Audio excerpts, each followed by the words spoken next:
अगर एक मुसलमान लड़का हिंदू लड़की से शादी करता है तो क्या वो मुसलमान लड़का हिंदू के घर में जाके नमाज पढ़ सकता है और क्या वो लड़की मुसलमान के घर में पूजा कर सकती है?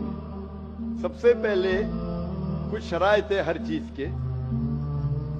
आप अगर गाड़ी रखेंगे और गाड़ी का एक पहिया रखेंगे, साइकिल का एक पहिया रखेंगे, ट्रैक्टर का, तो गाड़ी चलेंगी क्या? या चारों साइकिल कर दो या चारों ट्रैक्टर कर दो।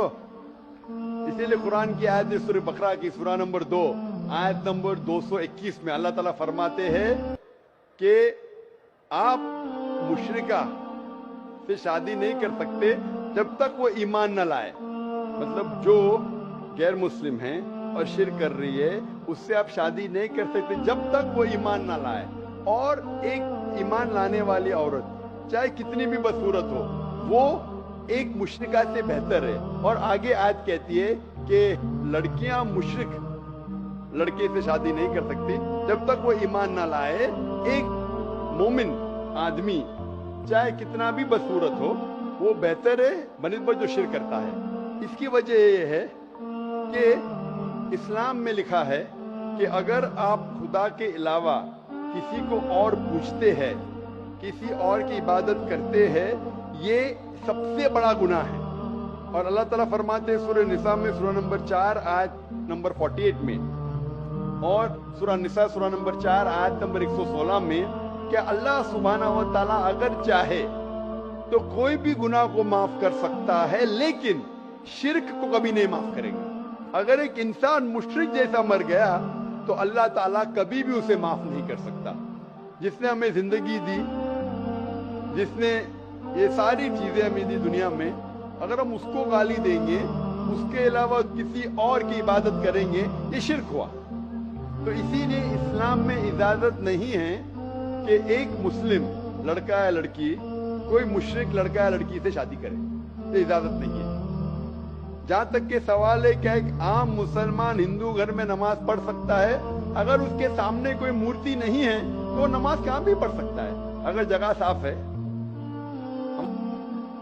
इसीलिए शादी के लिए शर्त है कि दोनों का ईमान हो। और अगर आप हिंदू मजहब पढ़ेंगे तो हिंदू मजहबी किताब में भी यही लिखा है जो मैंने पहले पेश किया। पहला जो सवाल था भाई साहब का, और मैंने कहा कि हिंदू मजहब में भी यही लिखा है, ना तस्य प्रतिमास्ति, उस ईश्वर, उस भगवान, उस खुदा का नहीं, कोई मूर्ति नहीं, कोई फोटोग्राफ नहीं, कोई पेंटिंग नहीं, कोई पोर्ट्रेट नहीं, कोई आइडल नहीं, कोई स्टैच्यू नहीं। अगर ये मान ले कि कम से कम जो यकसा है हिंदू और इस्लाम के मजहबी किताब में, कम से कम उसके ऊपर अमल करे तो अक्सर हमारे मुश्किलात दूर हो जाएंगी।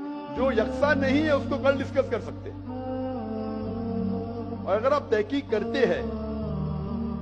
करते हिंदू मजहब की किताब पढ़ते और इस्लाम मजहब की किताब पढ़ते, दोनों में लिखा है खुदा एक है, दोनों में लिखा है कि खुदा का कोई बुत नहीं है, दोनों में लिखा है कि खुदा के अलावा किसी और की इबादत नहीं करना चाहिए, दोनों में लिखा है कि आखिरी पैगंबर मोहम्मद सल्लल्लाहु अलैहि वसल्लम ने, दोनों में लिखा है कि शराब नहीं पीना चाहिए। मैं हवाले दे सकता हूँ और मैं तकरीर लिख दिया हूँ, similarities between Islam and Hinduism, Islam और हिंदुइज्म में यकसानियत दोनों किताब में है। आप अगर पढ़ेंगे कुरान मजीद में सूरह माइदा सूरा 5 आयत नंबर 90 में लिखा है कि शराब पीना हराम है।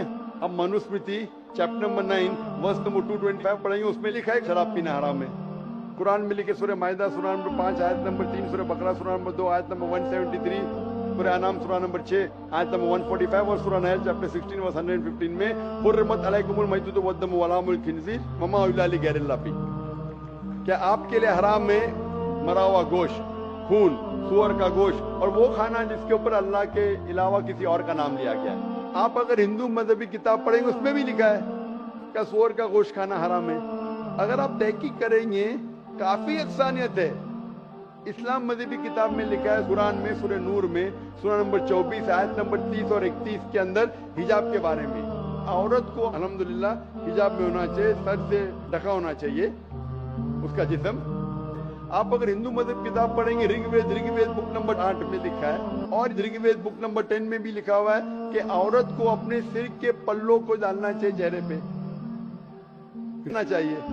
हिंदू और इस्लाम मजहब में جو مذہبی کتاب میں لکھا ہے، لیکن افسوس کی بات ہے کہ مذہب کے ٹھیکیدار یہ چیز کا ذکر ہی نہیں کرتے. کیوں؟ اسی لیے میں حوالے دیتا ہوں.